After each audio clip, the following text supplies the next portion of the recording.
Ìròyìn láti iléeṣẹ́ àtótó arére online TV.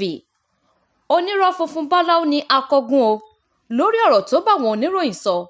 Ìjọba ìpínlẹ̀ Kwara ló sọ bẹ́ẹ̀. Ìjọba ìpínlẹ̀ Kwara ti fọ̀rọ̀ léde wípé ọ̀rọ̀ tí ẹgbẹ́ kan tó pe ara rẹ̀ ní Kwara Redemption Movement sọ ti lu sétí gbọ́ ìjọba, léyìí tí òun sì ṣetán láti ṣàfọ̀mọ́ lórí ọ̀rọ̀ náà àti láti fi tó gbogbo ọmọ ìpínlẹ̀ Kwara létí wípé irọ́ tó jìnnà sódodo ni ọ̀rọ̀ tí agbẹnusọ ẹgbẹ́ ọ̀hún olóyè Akọgun sọ.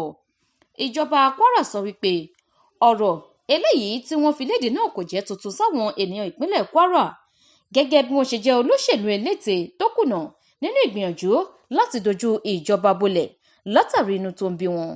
Ẹgbẹ́ ọ̀hún ní ìjọba sọ wípé ó bẹ̀rẹ̀ ọgbọ́n àrékérekè rẹ̀ nígbà tó ń wípé òun kì í ṣe alátìlẹyìn ẹgbẹ́ òṣèlú kankan, lẹ́yìn tó sì jẹ́ wípé ẹgbẹ́ ìkan náà ló tún sọ wípé látinú onírúurú ẹgbẹ́ òṣèlú ni òun ti ṣàkójọ àwọn ọmọ ẹgbẹ́ eléyìí tóun darí, èyí ti fi hàn wípé ọ̀rọ̀ ẹgbẹ́ náà ń takò ara wọn, tí eléyìí sì ṣàfihàn wọn gẹ́gẹ́ bí aláìlótìtọ́.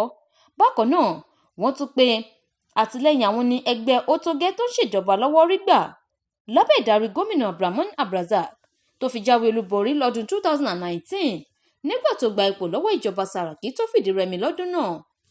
Ìjọba Kwara sọ wípé èyí kìí ṣe òdodo nítorí pé ìjáwé olúborí Ótógẹ́ wáyé látàrí àtìlẹ́yìn àwọn ọmọ ìpínlẹ̀ Kwara ni, tí kìí ṣe látọ̀dọ̀ ènìyàn tàbí ẹgbẹ́ kéréje kankan. Àwọn ènìyàn ọ̀hún ni wọ́n fi ìfẹ́ hàn tí wọ́n sì dìbò fún gómìnà Abdulrahman lọ́dún 2019 tó fi dórí ètò ìdìbò àpapọ̀ ọdún 2023 àti ìdìbò ìjọba ìbílẹ̀ tọdún 2024 tó wáyé ní kòpẹ́kòpẹ́ yìí, gẹ́gẹ́ bí ìjọba ṣe wí.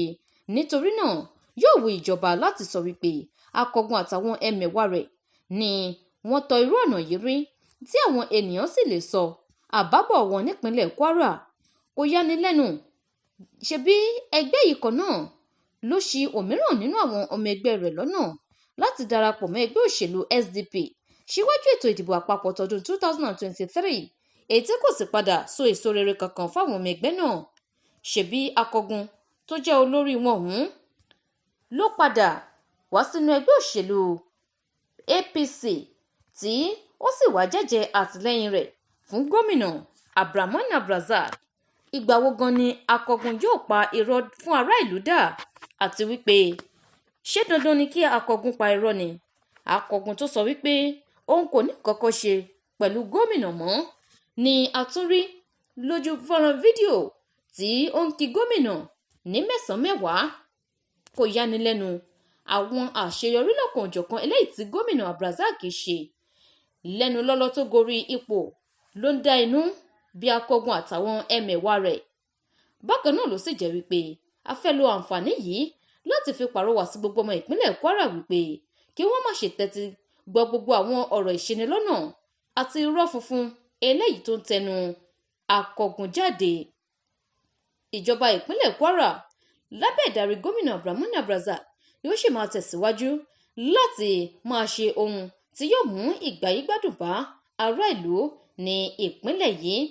Bó tilẹ̀ jẹ́ wípé Akọgun àtàwọn ẹmẹ̀wà rẹ̀ wọ́n gbìyànjú lójú náà ti rí dájú wípé wọ́n borí ìjọba ìpínlẹ̀ Kwara nínú ète wọn, ṣùgbọ́n Ọlọ́run kì í ṣe ọba alábòsí, nítorí náà wọn ò ṣe àṣeyọrí rí, wọn kò sì ní ṣe àṣeyọrí láti kó ìdọ̀tí tàbí ìkórìíra ìjọba tó wà lóde sọ́kàn ará ìlú.